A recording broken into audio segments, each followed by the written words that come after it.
सोचिए जरा, क्या होगा अगर इस पूरी दुनिया में सिर्फ एक ही मर्द बचे और उसके साथ हों 3.8 अरब औरतें। है ना एक चौंका देने वाला ख्याल।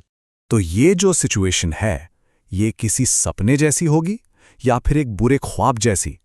आज की हमारी पड़ताल इसी सवाल का जवाब ढूंढेगी कि ये एक जन्नत होगी या एक जेल। सबसे पहले तो जरा इस नंबर पर गौर कीजिए। 3.8 अरब मतलब दुनिया की आधी आबादी गायब, सिवाय एक आदमी के। ये जिम्मेदारी इतनी बुरी है कि इसकी कल्पना करना भी मुश्किल है। देखिए, शुरू में तो दुख होगा, सदमा लगेगा, लेकिन उसके बाद पूरी दुनिया का फोकस सिर्फ एक सवाल पर आ जाएगा: इंसानियत को खत्म होने से कैसे बचाया जाए। और सारी की सारी उम्मीदें उसी एक आदमी पर टिक जाएंगी। और यहीं से ना वो जो सपनों की दुनिया है वो टूटनी शुरू होती है, क्योंकि ये कोई पार्टी नहीं है, ये एक बहुत बहुत बड़ा और मुश्किल काम है। और यहीं पर असलियत का पहला और शायद सबसे बड़ा झटका लगता है। उस आखिरी इंसान को सिर्फ अपनी मर्जी से नहीं, बल्कि अपने शरीर की हदों से भी जूझना होगा। और यकीन मानिए, ये हदें बहुत बड़ी हैं। पता है, ये सिर्फ कोई साइंस फिक्शन वाली बात नहीं है। आज की असल दुनिया में भी पोल्यूशन, स्ट्रेस, हमारा लाइफस्टाइल, इन सब की वजह से मर्दों की फर्टिलिटी घट रही है। तो प्रॉब्लम तो पहले से ही है, बस उस सिचुएशन में ये 1000 गुना ज्यादा बड़ी हो जाएगी। अब इस जिम्मेदारी को निभाने के लिए एक सुपर डिसिप्लिन्ड जिंदगी जीनी पड़ेगी। ये तो एक फुल टाइम जॉब से भी बढ़कर है। रोज एक्सरसाइज, ढेर सारे विटामिन, शराब तो भूल ही जाइए, पूरी नींद और स्ट्रेस तो बिल्कुल नहीं।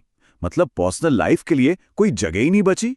तो चलिए बायोलॉजिकल चुनौतियों से अब जरा आगे बढ़ते हैं और इस सिचुएशन की प्रैक्टिकल सच्चाई को देखते हैं, जो कि किसी भी फैंटेसी से बिल्कुल अलग है। तो जो फैंटेसी है कि 3.8 अरब लोगों के साथ डेटिंग होगी, वो तो भूल ही जाइए। हकीकत क्या होगी? एक क्लिनिक, सब कुछ एक मेडिकल प्रोसीजर की तरह होगा। कोई रोमांस नहीं, बस इंसानियत को बचाने का एक साइंटिफिक तरीका। और फिर आता है आज के जमाने का एक और बहुत बड़ा सवाल, प्राइवेसी। सोचिए, जब पूरी दुनिया की नजरें सिर्फ एक इंसान पर हों, तो क्या उसकी कोई पर्सनल लाइफ हो सकती है? बिल्कुल नहीं। ऐसी सिचुएशन में अपनी पहचान, अपनी पर्सनल जानकारी को बचाना एक बहुत बड़ा चैलेंज होगा। लोग उसके बारे में सब कुछ जानना चाहेंगे, उसकी पसंद नापसंद से लेकर हर छोटी बड़ी बात। यहां तक कि एक वीपीएन जैसी चीज भी शायद ही काम आए, जो आपकी ऑनलाइन एक्टिविटी को छुपाती है। प्राइवेसी रखना लगभग नामुमकिन हो जाएगा। लेकिन अब हम आते हैं इस पूरी कहानी की सबसे बड़ी साइंटिफिक प्रॉब्लम पर, और वो है जेनेटिक्स।